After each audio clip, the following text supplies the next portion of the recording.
Assalamualaikum warahmatullahi wabarakatuh. Pada kesempatan kali ini kami akan mempresentasikan responsi GeoAI dengan studi kasus bagian wilayah Jambi. Data yang digunakan adalah data citra Sentinel sebagian wilayah Jambi pada tahun 2020 dan tahun 2023 dengan wilayah berada di sekitar Sungai Bahar karena memiliki banyak perubahan lahan karena permukiman yang berkembang.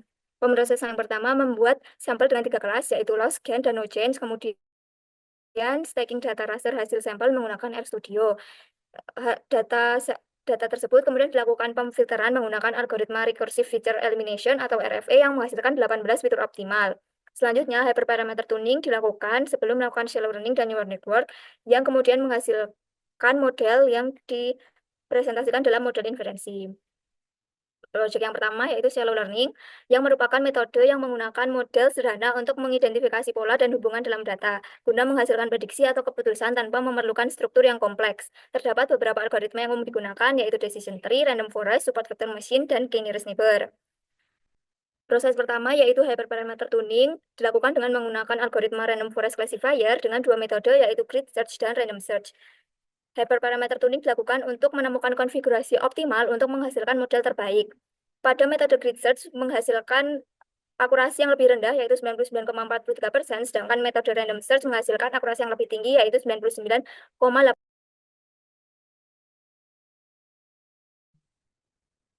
Selanjutnya adalah akurasi model. Dari keempat algoritma, yang paling akurat adalah KNN, di mana KNN tes akurasinya sebesar 99,4421% dan KNN base akurasinya sebesar 99,441%. Kemudian pada convolution metric, model menunjukkan kinerja yang sangat baik dengan mayoritas prediksi objek yang akurat. Hanya terdapat satu kesalahan klasifikasi yang di mana satu sampel dari kelas 2 salah diklasifikasikan sebagai kelas 3. Kemudian, metode KNN sendiri merupakan algoritma yang beroperasi dengan prinsip bahwa data yang mirip cenderung berdekat dalam ruang fitur. Kemudian ini skrip yang kami gunakan. Skrip ini membangun model KNN menggunakan scikit-learn, parameter seperti jumlah tetangga, algoritma pencarian, dan jenis jarak disiapkan untuk proses pencarian hiperparameter terbaik dengan randomized search CV menggunakan 3-fold cross validation mode pada data oversampling, yaitu X oversampling dan Y oversampling dengan kombinasi parameter optimal yang ditemukan. Hasil akhirnya disimpan dalam file yaitu knn_random.pkl.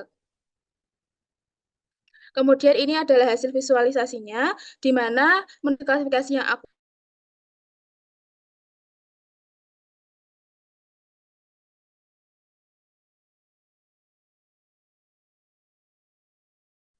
Kelebihan dan kekurangan dari metode KNN yaitu kelebihannya efisiensi komputasi dan kemudahan interpretasi hasil, tidak membutuhkan banyak data dan akurasi tinggi untuk data berlabel baik.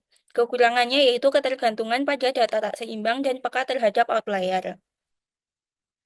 Yang kedua yaitu Project Neural Network. Neural network merupakan algoritma yang meniru struktur dan fungsi otak dalam mengambil keputusan. Pada proses ini, informasi diteruskan di antara node-node di setiap lapisan, dan output yang dihasilkan akan diproses lagi dari awal.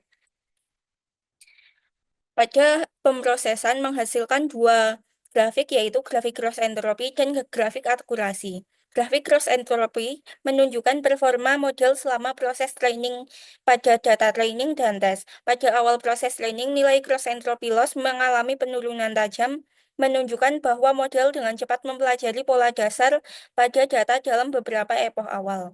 Sementara itu, grafik akurasi menunjukkan perubahan akurasi model neural network pada data train dan data test selama jumlah epoch atau iterasi pelatihan. Akurasi data pelatihan dan pengujian tetap rendah, yaitu kurang dari 0,2 meskipun jumlah epoch telah mencapai angka lebih dari 40.000.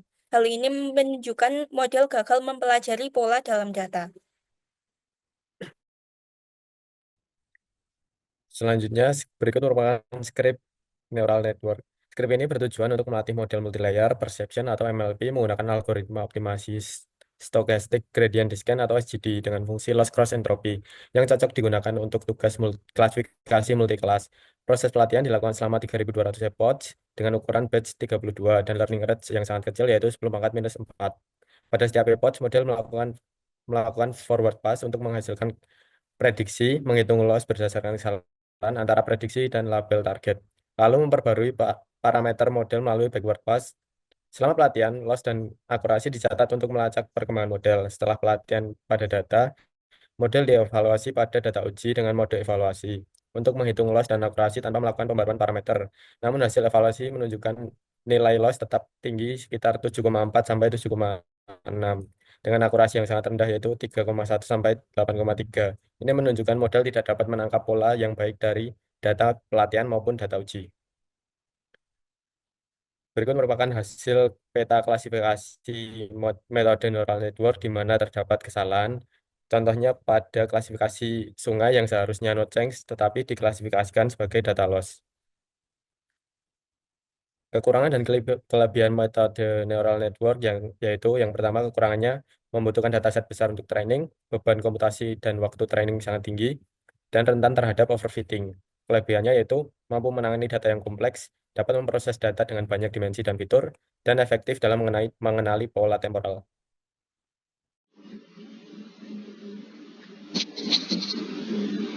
Baik, langsung saja. Ingin melanjutkan hasil dari kelompok 1, yaitu proyek 3 berupa deep learning. Secara singkat, deep learning merupakan jaringan saraf tiruan yang mempelajari suatu abstrak berupa jaringan-jaringan lapisan yang digunakan untuk menyelesaikan tugas-tugas kompleks seperti mengenali pola gambar, suara, maupun bahasa. Urutan pemrosesan deep learning yang kami lakukan pertama-tama adalah mencari citra untuk preprocessing model dan inference model. Kemudian kami menggunakan script tambahan untuk augmented dan patch citra. Kemudian kami melakukan model training dan testing. Kemudian kami melakukan model inference. Kemudian diakhiri dengan layouting peta. Ini adalah file tambahan kami untuk melakukan patch dan augmented sekaligus yang ada di struktur folder ini.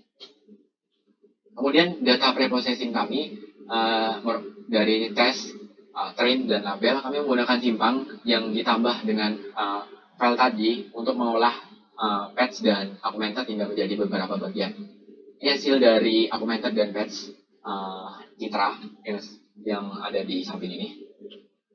Jumlah data preprocessing kami mendapatkan 531 untuk data train dan 348 untuk data test. Kemudian label kami, karena jumlahnya cukup banyak, kombinasinya cukup banyak, kami menggunakan hingga 2128 untuk data train dan kami membagi untuk data test sebesar 214. Kemudian ini adalah inference model kami, data crop dan prediksi. Data crop kami menggunakan daerah sebagian kota Jambi tahun 2022. Kemudian data prediksi kami juga mengklasifikasi kembali dengan LULC, Land Use dan Land Cover pada tahun 2022. Ini merupakan klasifikasi kami, 3 klasifikasi lahan terbangun, hutan, dan badan air. Ini juga dapat diakses melalui link berikut. Jumlah data inference model kami mendapatkan data yang sama dengan input 531 dengan dimensi yang sama 64x64. Kemudian ini hasil iterasi kami mendapatkan hasil train akurasi 87 dengan tes akurasi 49. Ini adalah hasil grafik prosesan kami. Ini menunjukkan bahwa akurasi pada data train lebih semakin meninggi seiring bertambahnya interaksi, sementara data tes stagnan pada angka 50 hingga 40. Kemudian data loss semakin naik pada data tes, kemudian data train semakin menurun yang mengindikasikan bahwa data train semakin akurat. Kemudian di tes IOU semakin menaik pada data train dan data tes cukup rata-rata pada angka 0,1 hingga 0,4. Hasil interpretasi model kami mendapatkan bahwa hasil yang kita peroleh cukup overfitting, yaitu akurasi train kurang dari akurasi tes. Berikutnya adalah arsitektur unit kami. Kami memperoleh input 5 hingga berakhir pada hasil 1. Berikut adalah hasil peta kami. Cukup bagus untuk klasifikasinya, berupa badan air, permukiman, hingga vegetasi. Ini juga dapat dilihat pada citra asli. yaitu cukup terpotong pada daerah pinggir, bagian selatan hingga timur, akibat dari proses UNED itu sendiri. Sekian presentasi dari kami. Kami ucapkan terima kasih untuk ChatGPT dan lebih baik tidak akurat daripada tidak sama sekali. Terima kasih.